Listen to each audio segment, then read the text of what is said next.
Astaghfirullah. Assalamualaikum warahmatullahi wabarakatuh.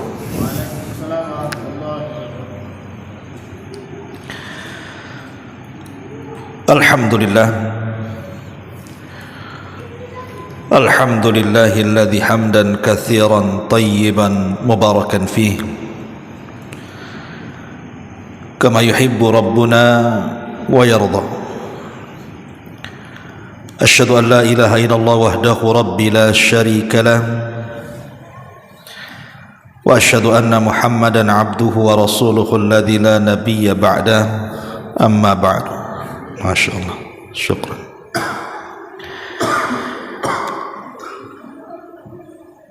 Ma'asyiral muslimin yang dimuliakan Allah Subhanahu wa taala, alhamdulillah malam ini kita kembali bisa duduk untuk bertalabul ilmi di Masjid Nidaul Ilmi,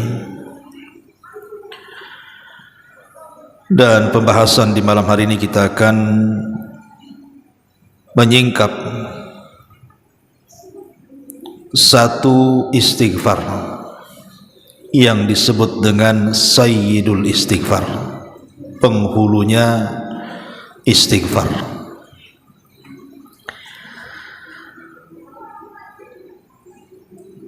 Menarik, kita akan kaji kenapa kemudian lafaz istighfar ini Sayyidul Istighfar ini.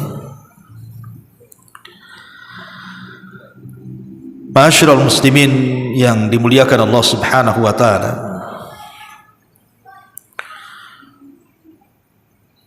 sebagian para ulama mengatakan kenapa kemudian lafaz yang kita akan pelajari ini dikatakan Sayyidul Istighfar karena terkandung makna yang luar biasa, terutama tentang ikrar kita seorang hamba, dan juga terkandung padanya pengakuan akan rububiyah dan uluhiyah Allah Subhanahu wa taala,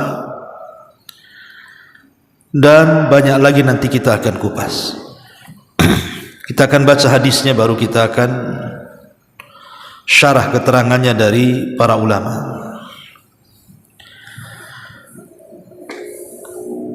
An Shaddad bin Ausin radhiyallahu anhu qala, dari Shaddad ibn Aus radhiyallahu an, beliau berkata, qala Rasulullah sallallahu alaihi wasallam, sayyidul istighfar an yaqulal abdu. Kata Nabi sallallahu alaihi wasallam, pemimpinnya istighfar ataupun permohonan ampun yang paling utama ketika seorang hamba berkata, Allahumma anta rabbi, ya Allah, engkau adalah Rabbku, la ilaha illa anta, dan engkau tidak ada sesembahan yang berhak disembah kecuali dirimu, khalaqtani, engkaulah yang menciptakan aku, wa ana abdu, dan saya adalah hambamu, wa ana ala ahdika wa wa'dika mastata'tu, dan saya ala ahdika, di atas perjanjianmu, dan juga janjimu selama aku mampu untuk melakukannya. A'udzubika min syarri ma sana'tu, aku berlindung kepadamu ya Rabb dari banyaknya dosa-dosaku. Faghfirli, maka ampunilah dosa-dosaku. Fa innahu la yaghfiru dzunuba illa anta, karena sesungguhnya tidak ada yang paling pendek kita mengucapkan astaghfirullah ataupun rabbighfirli, itu sama maknanya. ataupun rabbighfirli wa tub alayya innaka antat tawwabul ghafur, atau Tawwabur Rahim. Dan banyak lagi lafaz-lafaz yang diajarkan Nabi SAW kepada kita. Kenapa demikian? Karena keutamanya luar biasa. Salah satunya adalah lanjutan hadisnya, di mana Nabi SAW mengatakan, "Man qalaha minan nahari muqinan biha." Barang siapa yang membaca lafaz itu di siang hari dan dia yakin dengan isinya, famata min yaumihi qabla an yumsiya, kemudian dia meninggal sebelum datang waktu petang, fahuwa min ahlil jannah, maka dia akan digolongkan termasuk orang-orang yang akan masuk surga. Wa man qalaha minal laili, tapi kalau dia membaca di malam hari, wa huwa muqinun biha, dan dia yakin dengan isinya, famata qabla an yusbiha, meninggal pula sebelum datang waktu subuh, fahuwa min ahlil jannah, maka dia tergolong orang-orang yang akan mendapatkan surga. Lihat, luar biasa jaminan dari Nabi SAW ketika kita membaca Sayyidul Istighfar ini. Ma'asyiral muslimin yang dimuliakan Allah Subhanahu wa taala, istighfar sendiri adalah amalan yang diajarkan oleh Allah Subhanahu wa taala kepada seluruh makhluknya, bukan hanya kita manusia. Bahkan para malaikat sendiri yang terang-terangan tidak memiliki dosa seperti manusia, mereka pun diajarkan oleh Allah Subhanahu wa taala untuk senantiasa istighfar. Padahal mereka makhluk yang Allah Subhanahu wa taala katakan wa yaf'aluna ma yu'maruh, melakukan apapun yang Allah perintahkan, tapi mereka istighfar. Perhatikan, Allah Subhanahu wa taala mengatakan dalam Al-Qur'an, alladzina yahmiluna al-arsya wa man hawlahu yusabbihuna bihamdi rabbihim wa yu'minuna bi wa yastaghfirun lilladzina amanu. Malaikat-malaikat yang memikul arsy dan malaikat-malaikat yang berada di sekeliling arsy tersebut bertasbih dengan memuji Tuhannya, dan mereka beriman kepadanya serta memohonkan ampun untuk orang-orang yang beriman. Jadi istighfar juga dibaca para malaikat. Kemudian juga Allah Subhanahu wa taala sendiri memerintahkan dalam Al-Qur'an untuk beristighfar. Fa'lam annahu la ilaha illallah wastaghfir lidzambik. Ketahuilah bahwa tidak ada Tuhan yang berhak disembah kecuali Dia,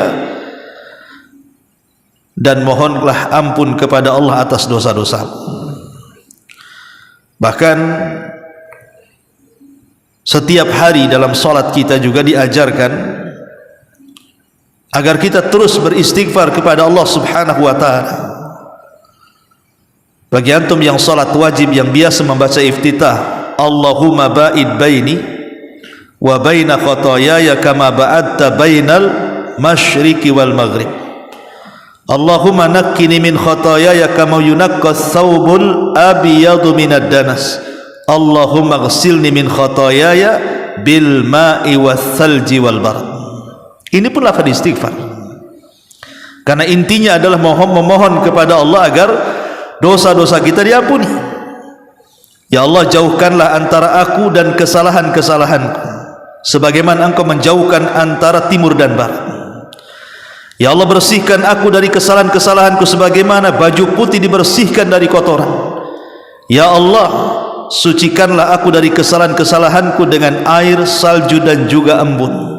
Ya, kandungan isinya doa iftitah ini intinya adalah meminta kepada Allah Azza wa Jalla supaya kita dibersihkan dari dosa, dan itu juga istighfar. Karena istighfar itu artinya meminta ampun kepada Allah Subhanahu wa taala. Bahkan dalam setiap sujud Nabi SAW juga mengajarkan doa yang isinya juga ada istighfar, kan? Subhanakallahumma rabbana wa bihamdika Allahumma firli. Itu juga salah satu lafaz yang diajarkan Rasul untuk dibaca ketika sujud kita itu. Maha suci Engkau ya Rabb, Rabb kami, pujian untukmu, ampunilah di dalam wa bihamdika, dengan memujimu, Allahumma gfirli, ya Allah ampunilah dosa-dosaku. Intinya bahwa istighfar ini sangat penting sekali, karena beruntung orang-orang yang banyak istighfar kelak pada hari kiamat. Kalau dihadapkan kepada Allah Subhanahu wa taala, catatannya itu penuh istighfar. Kata Nabi sallallahu alaihi wasallam, tuba liman wajada fi sahafatihi istighfaran katsira. Beruntunglah bagi orang-orang yang berjumpa dengan Allah, ternyata lembaran-lembaran catatannya penuh dengan istighfar. Ma'asyiral muslimin yang dimuliakan Allah Azza wa Jalla, baik, kita akan masuk pada pembahasan rahasia di balik Sayyidul Istighfar ini. Ma'asyiral muslimin yang dimuliakan Allah Subhanahu wa taala, ada beberapa poin yang kita akan bahas dalam kalimat Sayyidul Istighfar ini. Pertama, di sini Nabi sallallahu alaihi wasallam mengajarkan, Allahumma anta rabbi, ya Allah, Engkau adalah Rabb. Kalimat ini ikhwatu fiddin muliakan Allah Subhanahu wa taala adalah pengakuan kita kepada Allah akan rububiyahnya. Jadi ketika kita mengatakan Allahumma anta rabbi, ya Allah Engkau adalah Rabbku, maknanya kita yakin bahwa tidak ada yang menciptakan, tidak ada yang mengatur, tidak ada yang menguasai, tidak ada yang memberikan rizki, tidak ada yang menghidupkan, mematikan, mengatur alam semesta ini kecuali Allah Subhanahu wa taala. Itulah makna rububiyah.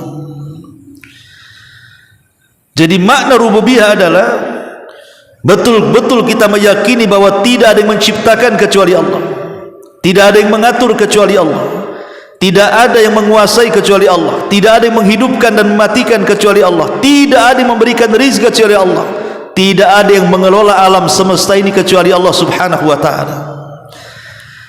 Dengan kita mengakui kerububiyahan Allah, muncullah ta'zim, pengagungan kita kepada Allah Azza wa Jalla. Muncul pengagungan. Jadi ketika kita katakan Allahumma anta rabbi, muncul pengagungan kita kepada Allah.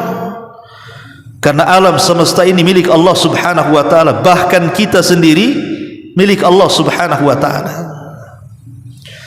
Kemudian setelah kita mengakui rububiyah Allah Azza wa Jalla, kemudian kita katakan la ilaha illa anta, tidak ada ilah yang berhak disembah kecuali Engkau. Ini pengakuan kita kepada Allah akan uluhiyah namanya. Apa bedanya rububiyah dengan uluhiyah? Kalau rububiyah itu bicara soal perbuatan-perbuatan Allah, Allah yang menciptakan, Allah yang mengatur, Allah yang menghidupkan, Allah yang mematikan, Allah yang mengelola, Allah yang membinasakan, dan begitu seterusnya. Pokoknya yang berkaitan dengan perbuatan Allah itu disebut rububiyah. Tapi uluhiyah itu terbalik. Uluhiyah itu kembali kepada perbuatan kita yang kita berikan kepada Allah. Salat itu perbuatan kita, puasa, zakat, haji, sedekah, baca Quran, silaturahim, birrul walidain, sebutkan ibadah apa saja. Di mana ibadah-ibadah ini tidak boleh diberikan kecuali kepada Allah. Kenapa? Karena di sana tidak ada sesembahan yang berhak disembah kecuali Allah. Tidak ada ilah yang berhak disembah dengan benar kecuali Allah. Berarti kalimat la ilaha illallah ini pengakuan kita kepada Allah akan uluhiyahnya. Bahwa kita tidak mungkin salat kecuali kuhadapkan kepadamu, tidak mungkin sedekah kecuali karena untukmu, tidak mungkin melakukan ibadah apapun dipalingkan kecuali kepadamu ya Rabb. Itulah makna uluhiyah. Inilah yang kemudian terkadang aneh. Ada orang habis salat astagfirullah, astagfirullah, astagfirullah, habis salat pula datang ke dukun. Kan itu ya. Masih tidak tawakal, masih takut dengan rizki, masih tidak mengharap kepada Allah Subhanahu wa taala, masih datang kepada manusia, masih mengadu kepada makhluk. Berarti tauhid uluhiyahnya ini pertanyakan. Maka ketika kita membaca Sayyidul Istighfar ini, mengakui bahwa Allah adalah zat satu-satunya yang tidak berhak disembah kecuali Dia, maka dari sini ada seruan untuk mentauhidkan Allah dalam uluhiyahnya. Dan inilah tauhid yang dibawa seluruh para nabi dan rasul. Sebagaimana Allah Subhanahu wa taala berfirman, "Walaqad ba'atsna fi kulli ummatir rasulan an i'budullaha wajtanibu taghut." Dan tidaklah kami utus pada tiap-tiap umat ini seorang rasul, tugas mereka sembahlah Allah, jauhi sesembahan selain daripada Allah Subhanahu wa taala. Setelah kita mengakui rububiyah Allah, mengakui uluhiyah Allah Subhanahu wa taala, maka lanjutnya khalaqtani wa ana abduk. Engkau telah menciptakan aku ya Rabb, dan aku adalah hamba-Mu. Kalimat ini adalah kalimat yang dalam, ikhwan. Karena kalimat ini mengakui kita ini sebagai hamba Allah Subhanahu wa taala.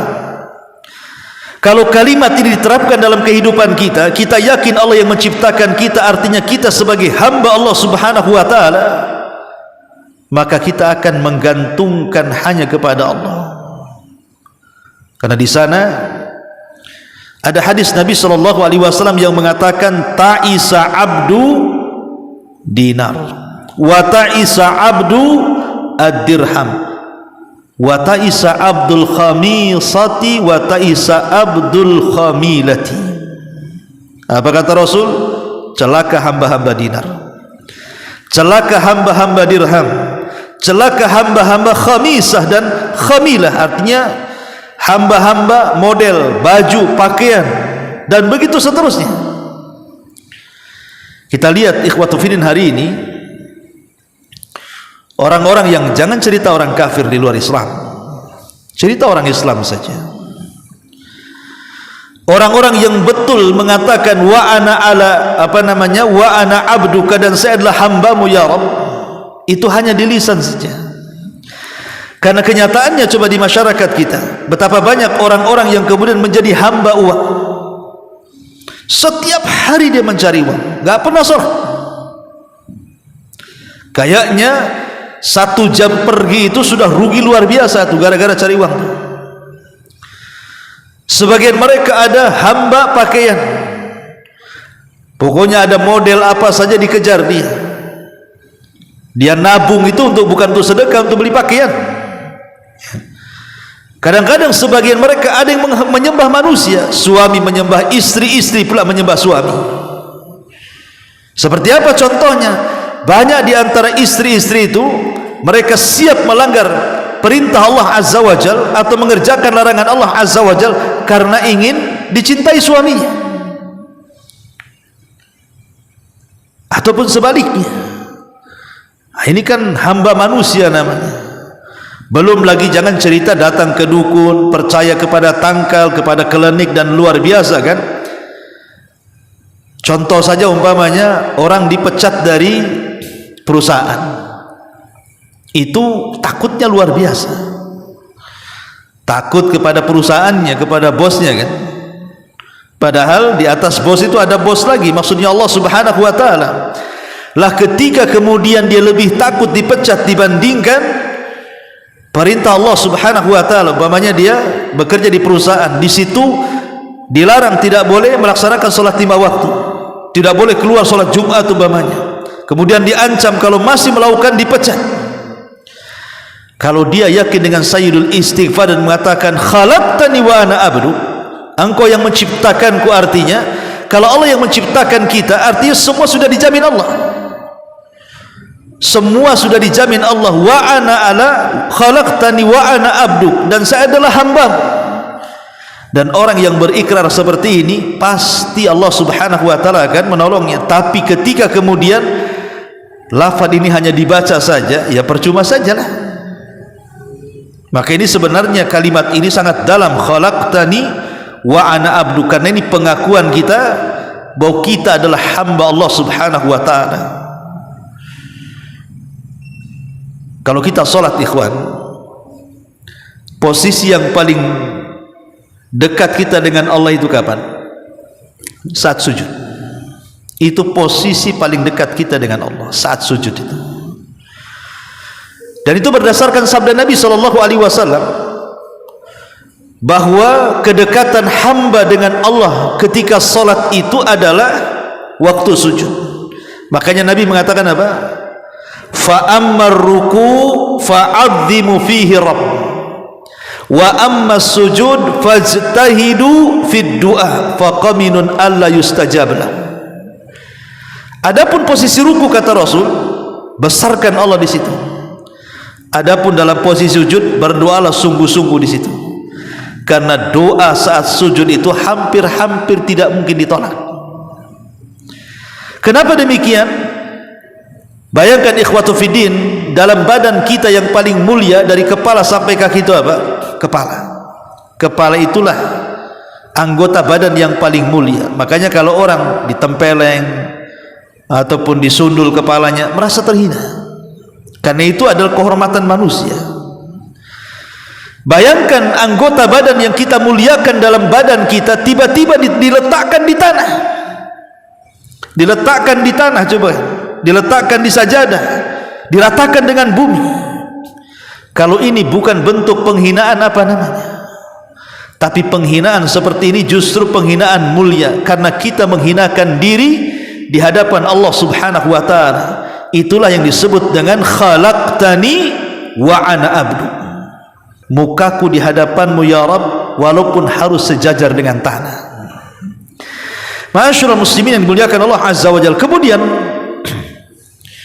Nabi SAW mengajarkan, wa ana ala ahdika wa wa'dika mastata'tum, dan aku di atas ketaatan kepada engkau ya Rabb. Maksudnya perjanjian di sini artinya ketaatan, dan aku berada di atas perjanjian terhadapmu. Maksudnya aku di atas perjanjian bahwa aku siap taat kepadamu. Dan kalimat ini diambil dari firman Allah Subhanahu wa ta'ala dalam surah Al-A'raf ayat 172. Allah mengatakan, wa idh akhadha rabbuka min bani adam min duhurihim dzurriyyatahum wa ashhadahum ala anfusihim alastu bi rabbikum qalu bala syahidna. Ingatlah ketika Allah mengambil perjanjian dari anak-anak Adam dari punggung mereka, kemudian Allah mempersaksikan kepada mereka, bukankah aku Rabb kalian? Mereka berkata, benar, engkau adalah Rabb kami. Lah perjanjian kita dengan Allah Subhanahu wa ta'ala, salah satu maknanya adalah agar kita siap taat dengan apapun yang diperintahkan, siap menjauh apapun yang dilarang, siap menikmati apapun yang dihalalkan, dan siap menjauhi apapun yang diharamkan. Itulah perjanjian kita dengan Allah Subhanahu wa ta'ala. Artinya kita sudah berjanji loh kepada Allah Subhanahu wa ta'ala dalam rahim setiap ibu kita di alam arwah itu, bahwa kita siap menjalankan janjimu ya Rabb. Tetapi walaupun demikian, wa wa'dik, dan aku pun meminta balasan dari itu. Jadi kita siap taat kepada Allah Subhanahu wa ta'ala, dan kita yakin di balik ketaatan itu ada balasan. Maksudnya balasan di sini adalah surga Allah Subhanahu wa ta'ala. Kita meminta kepada Allah Subhanahu wa ta'ala dengan ketaatan yang kita lakukan ini ada balasan besar, kenikmatan yang menunggu kita, supaya dalam setiap amal-amal itu kalau ada kabar gembira dari Allah Subhanahu wa ta'ala, menambah semangat kita kan. Makanya kalau kita lihat amalan-amalan dalam Islam itu, selalu Nabi SAW memberikan pahala yang memotivasi. Contoh umpamanya, barang siapa yang sholat subuh kemudian tidak beranjak dari tempatnya sampai matahari terbit meninggi 1 tombak, lakukan sholat syuruk, pahalanya sama dengan haji dan umrah secara sempurna. Dan pahala haji dan umrah secara sempurna apa? Kata Nabi SAW, al-hajjul mabrur laisa lahul jaza indallahi illal jannah, bahwa haji yang baik itu tidak ada balasan yang tepat kecuali surga. Artinya ketika kemudian orang duduk selepas subuh, kemudian berzikir sampai syuruk, kemudian melaksanakan sunnah syuruk, seolah-olah dia dijanjikan dengan surga, karena pahalanya sama dengan haji, dan pahala haji itu surga. Begitulah Nabi SAW selalu mengingatkan soal surga. Makanya banyak para sahabat itu yang datang kepada Rasul, ceritakan kepada kami atau ajarkan kepada kami amalan-amalan yang bisa memasukkan kami ke surga. Itulah yang dikehendaki para sahabat kepada Nabi SAW, kan? Karena tujuan mereka hidup tidak lain dan bukan kecuali surga. Di mata mereka dunia itu hanya tempat lewat saja. Makanya ketika Abdullah ibn Haram, ayahanda Jabir bin Abdullah radhiyallahu an, dia kan cacat, tidak layak jihad, dan sudah tua. Dan orang yang tua dan cacat memang ada rukhsah untuk tidak ikut jihad. Tetapi karena dia merasa bahwa dia tidak terlibat dalam perang Badar, dan itu perang kemenangan kaum muslimin, datang perang Uhud, dia tidak mau kemudian lepas dari peperangan ini. Maka dia datang kepada Nabi SAW untuk mendaftarkan diri sebagai mujahid. Anaknya Jabir datang mengatakan, ya Rasulullah, bukankah orang tua renta dan sakit itu ada rukhsah untuk tidak berjihad? Kata Rasul, ya. Maka dia mengatakan, ya Rasul, kalau begitu jangan libatkan ayahku dalam perang ini. Kata Nabi SAW melirik ayahanda Jabir dan mengatakan, wahai Abdullah ibn Haram, bagaimana pendapat anakmu di sini? Sebaiknya kau tidak ikut jihad, biar posisimu digantikan anak. Tapi Abdullah ibn Haram marah dan mengatakan kepada anaknya, laulal jannah la afartuka iya, kalau bukan karena sorga aku siap digantikan posisinya. Ini masalah sorga, aku nggak mau. Begitulah para sahabat. Mereka yakin dengan janji Allah Subhanahu wa ta'ala, makanya sudah hilang rasa takut mereka akan kematian karena terkalahkan dengan keyakinan mereka akan surga Allah Subhanahu wa ta'ala. Ini luar biasa para sahabat akan meyakini janji itu. Tapi memang mereka generasi terbaik. Hari ini kalau ditawari surga, mana ada, ya. Jelas-jelas hadisnya, kan? Jelas-jelas tuh hadisnya, bahwa siapa yang melakukan ini itu surga. Gak mau juga dia melakukannya. Ya, contoh datang ke majelis ta'lim saja. Nabi SAW mengatakan apa? Man salaka tariqan yaltamisu fihi ilma sahhalallahu bihi tariqan ilal jannah, kata Rasul, kan? Siapa yang melangkahkan kaki menuju majelis ta'lim dalam rangka mencari ilmu agama, Allah mudahkan langkah dia ke surga. Kurang apa hadis ini jelasnya? Pertanyaannya, berapa banyak orang yang hadir di majelis-majelis ta'lim? Coba ada konser musik, ada kampanye calon presiden, numplak di mana-mana, kan? Ma'asyiral muslimin yang dimuliakan Allah Azza wa Jalla, itulah terkadang keyakinan kita kepada surga itu masih kecil. Pertanyaannya kenapa?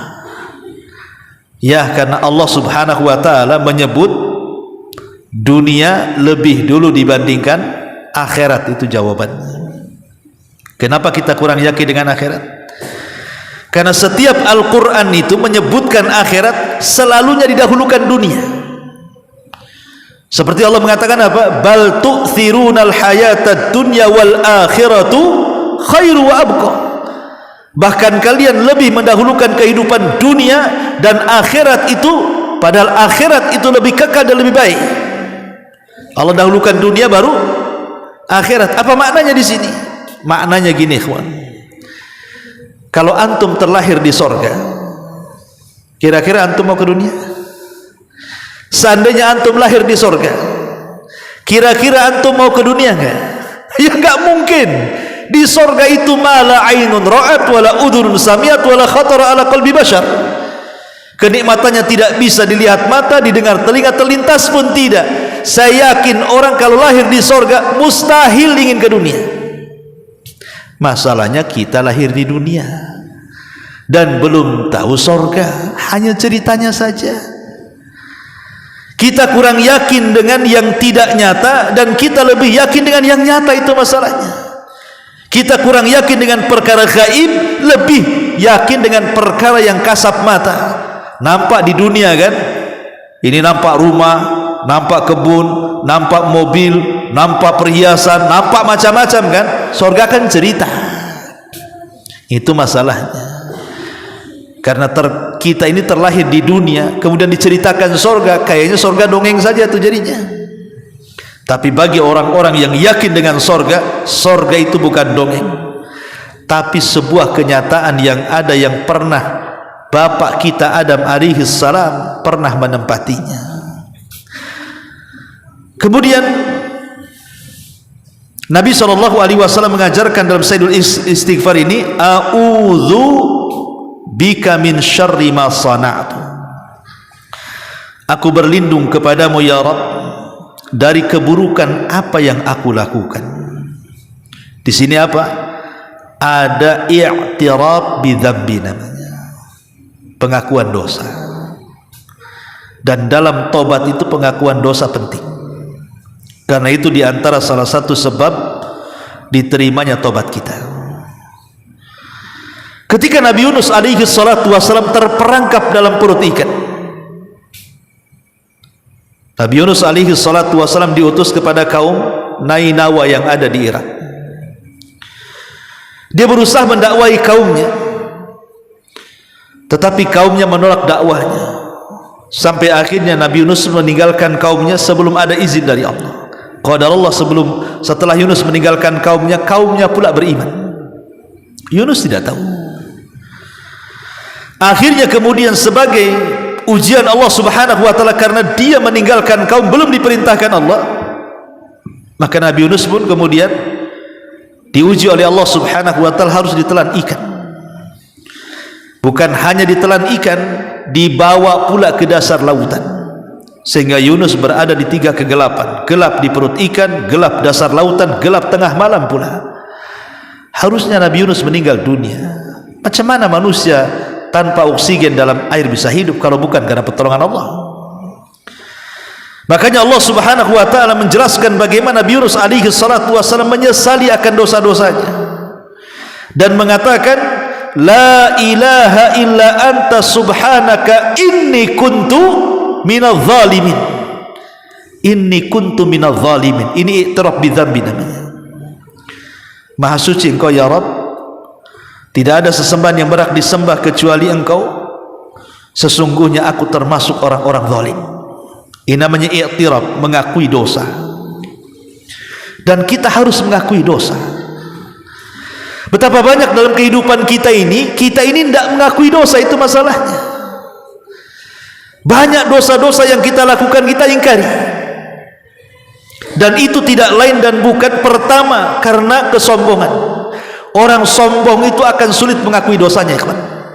Orang kalau sudah tertanam ujub, takabur, susah itu. Mau ngakui dosa itu loh susah sekali. Karena biasanya orang-orang yang sombong itu merasa benar, itu masalahnya. Tidak pernah merasa salah. Kemudian yang kedua, orang hasad.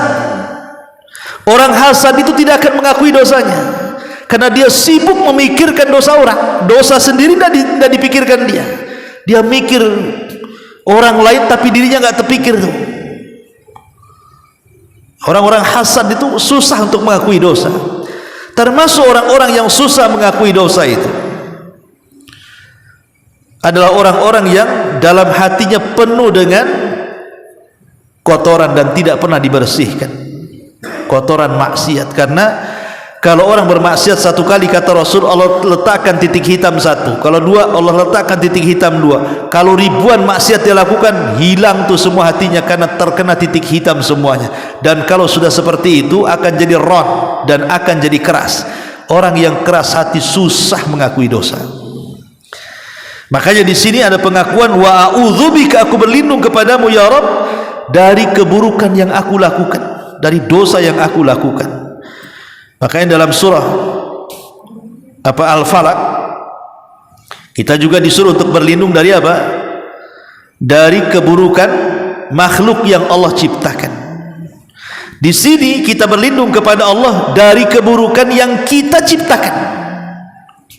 Makanya kalau kita lihat dalam muqaddimah khutbatul hajah, innal hamdalillah nahmaduhu wa nasta'inuhu wa nastaghfiruh wa na'udzu bika min syururi anfusina. Dan kami berlindung kepadamu ya Rabb dari keburukan-keburukan yang kami ciptakan. Ingat, keburukan yang muncul dari diri kita itu penyebabnya apa? Dua. Pertama, hawa nafsu. Yang kedua, syaitan. Cuma dua saja. Keburukan yang kita lakukan itu sumbernya cuma dua. Pertama, hawa nafsu. Yang kedua, syaitan. Hawa nafsu menciptakan keburukan syahwat, dan syaitan menciptakan keburukan syubhat. Syahwat ini menghancurkan akhlak, kalau syubhat itu menghancurkan agama. Saya contohkan biar antum paham apa bedanya syahwat dengan syubhat itu. Ketika Allah Subhanahu wa taala mengusir Adam dari sorga, apa penyebabnya? Dosanya syahwat. Ketika Allah Subhanahu wa taala mengusir iblis dari sorga, apa dosanya? Syubhat. Apa bedanya syahwat dengan syubhat? Ketika Allah Subhanahu wa taala katakan kepada Adam, "Hei Adam, jangan dekat-dekat pohon ini, apalagi kau makan buahnya, karena engkau termasuk orang-orang zalim kalau sampai melakukannya." Akhirnya Adam pun terkena waswas syaitan, didekatilah pohon itu dekat-dekat, akhirnya pula dimakan. Makan ini urusan perut, dan perut itu urusan syahwat. Sebab penyakit syahwat inilah Adam terusir dari surga. Beda Adam, beda iblis. Kalau iblis dosanya bukan itu. Ketika Allah Subhanahu wa taala merintahkan kepada para malaikat termasuk juga iblis, usjudu li Adam, sujud kalian kepada Adam.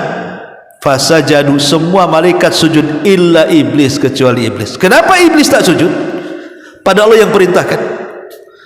Ada syubhat di kepalanya.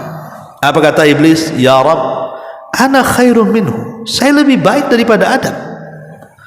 Khalaqtani min nar wa khalaqtahu min tin. Kau ciptakan aku dari api, kau ciptakan dia dari tanah. Itu syubhatnya itu iblis itu. Seolah-olah apa? Seolah-olah api itu lebih baik daripada tanah, padahal ini kias ma'al farik namanya. Tanah jauh lebih baik daripada api. Di tanah inilah kita bisa ibadah, di tanah inilah kita bisa bangun rumah, bangun masjid, bangun ini, bangun itu, macam-macam. Kerjaan api apa? Cuman satu, bakar-bakar. Enggak ada lagi ya.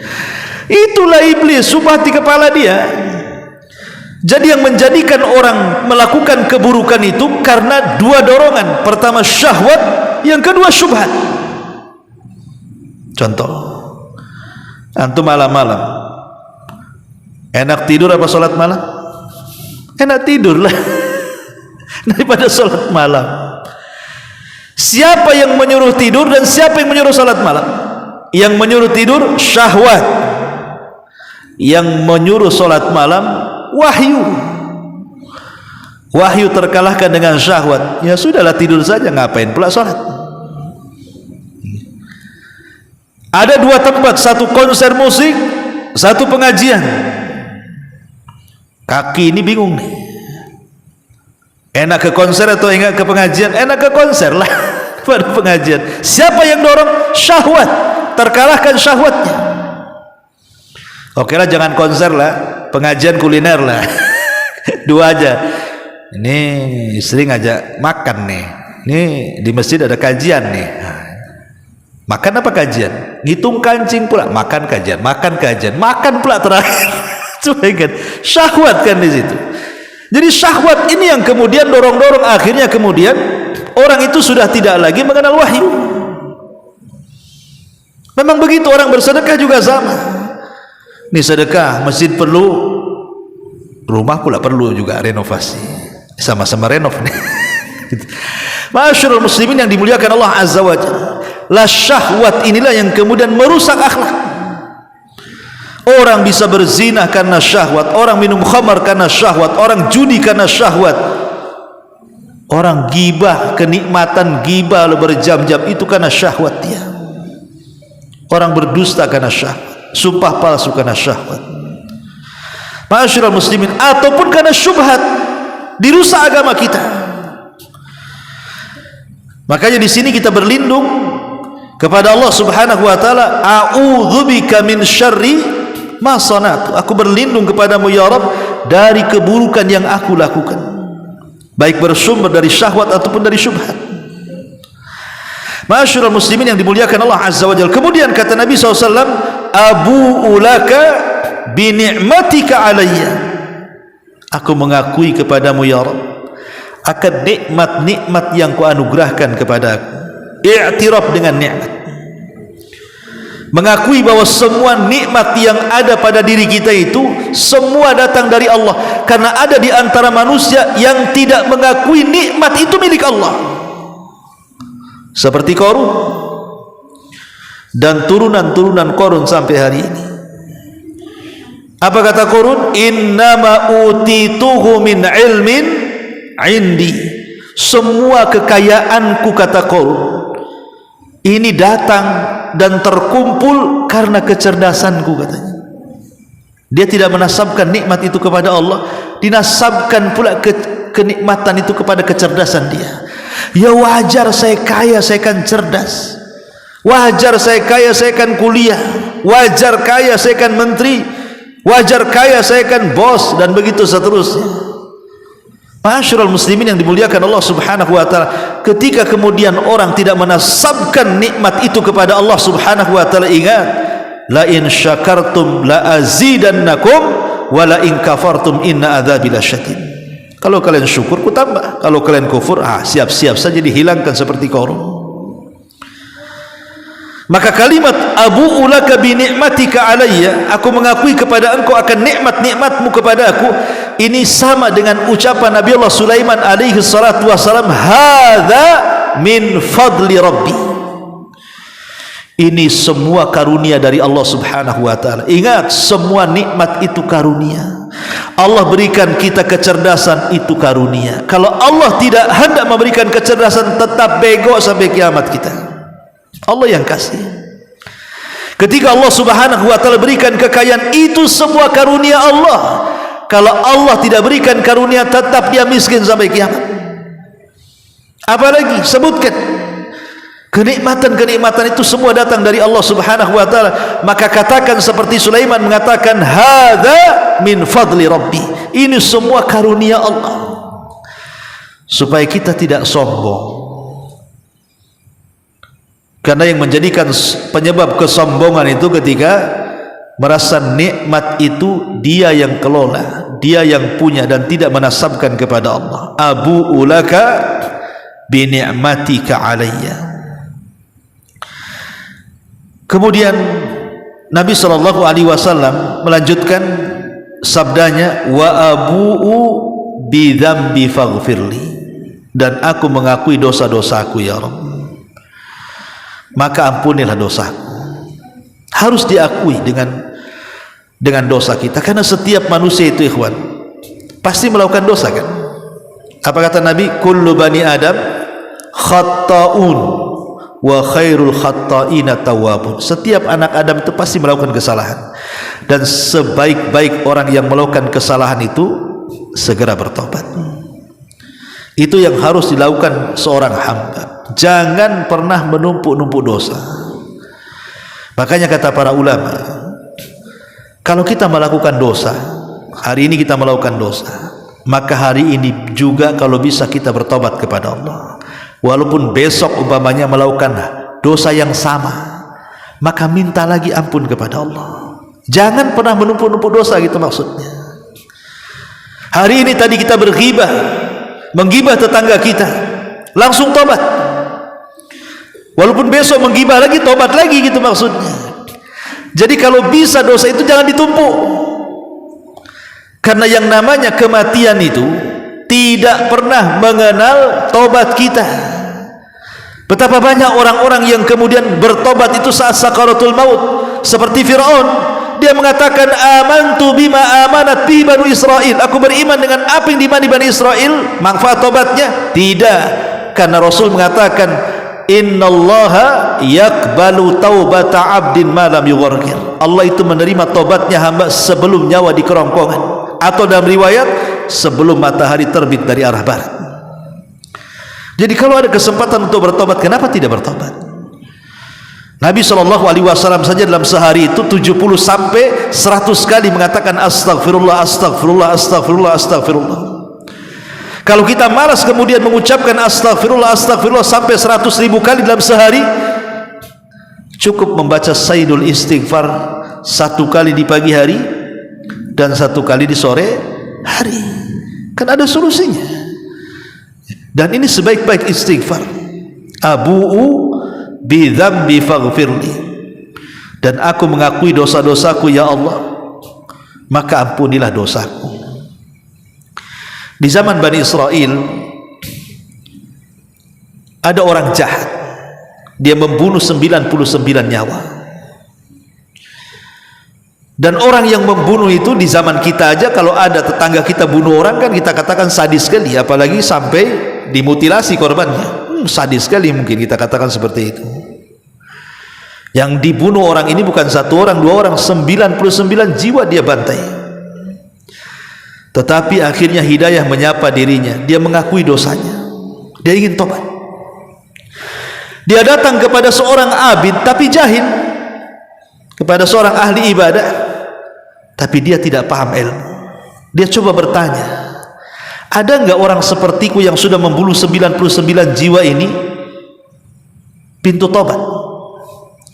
Karena walaupun dia ahli ibadah tapi dia jahil, tidak punya pengetahuan ilmu, langsung dia mengatakan tidak ada tobat bagimu.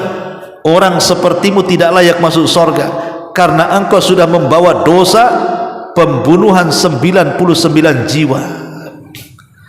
Meradanglah preman ini. Udah mau ada keinginan tobat pula kan, tiba-tiba ada yang mengatakan seperti itu, marah dia. Entah bagaimana caranya, dibunuhlah seorang ahli ibadah ini, pendeta ahli ibadah ini, mati genap 100, ya kan.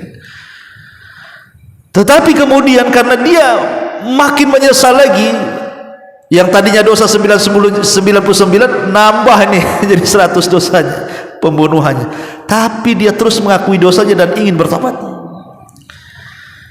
Ingat, Allah mengatakan apa? Barang siapa yang menghendaki kebaikan, as-salahu, maka Allah akan berikan asal, kenikmatan. Berupa apa? An yuwaffiqahu, untuk diberikan taufik. Orang ini menghendaki kebaikan, pasti diberikan taufik. Siapapun orang yang menghendaki kebaikan itu pasti diberikan taufik. Akhirnya langkah kakinya menuju kepada seorang abid, tapi dia alim. Kalau tadi kan abid jahil, yang satunya abid alim, memang ahli ibadah dan punya kecerdasan. Cobalah dia bertanya, saya sudah membunuh 100 jiwa wahai fulan, ada enggak tobat bagiku? Maka orang ini mengatakan ada. Pergilah ke sebuah kampung, di situ banyak orang soleh. Kau ibadahlah bersama mereka, semoga Allah ampuni dosamu di sana. Ketika dia sudah mendapatkan solusi, dia senang. Itu yang dia cari selama ini. Akhirnya dia pun meninggalkan orang alim yang abid ini, dan mulailah dia menuju rute yang diarahkan ke kampung orang-orang soleh. Allah takdirkan di tengah jalan kehabisan bekal, kehausan, kelaparan, mati. Ketika mati ini, datang malaikat azab, hendak diambil ruhnya dan akan dimasukkan ke neraka. Sebelum malaikat azab ini datang pula malaikat rahmat, hendak mengambil ruhnya dan ingin memasukkan ke surga. Akhirnya kemudian berebutlah 2 malaikat ini. Kata malaikat azab, ini ruh milikku, dia pantas masuk neraka karena sudah membunuh 100 jiwa. Kata malaikat rahmat, oh tidak, ini milikku, dia pantas masuk surga karena sudah ada keinginan tobat. Akhirnya rebutan. Allah subhanahu wa ta'ala utus 1 malaikat, malaikat hakim, pemutus, dan kata malaikat pemutus ini, kisu bainal ardhaini, kalian tidak usah ribut, kita ukur saja kematian dia dengan desa yang akan dituju dan kematian dia dengan seorang alim yang ia bertanya. Kalau lebih dekat kepada seorang alim yang ia tanya dan desanya masih jauh, masukkan dia ke neraka. Tapi kalau langkah kakinya lebih dekat ke desa yang dituju dan jauh ke tempat orang alim yang ia bertanya, masukkan dia ke sorga. Kenapa? Karena niatnya sudah mau mencapai. Diukur akhirnya, ya bukan ukuran tukang lah, ukuran malaikat kan itu. Subhanallah, dalam riwayat sebenarnya dia itu belum jauh dari orang yang bertanya, jadi dosanya masih jauh sebenarnya, dia dekat. Tetapi karena Allah itu rahmatnya lebih luas dibandingkan kemurkaannya, Allah lipat bumi itu, akhirnya didekatkan kepada desa yang dituju dan dijauhkan dari orang alim yang ditanya. Kata malaikat, rahmat ini milikku. Dari sini kita lihat bahwa rahmat Allah itu lebih luas dibandingkan kemurkaannya. Tapi lihat, Allah subhanahu wa ta'ala itu ghafur, maha mengampuni.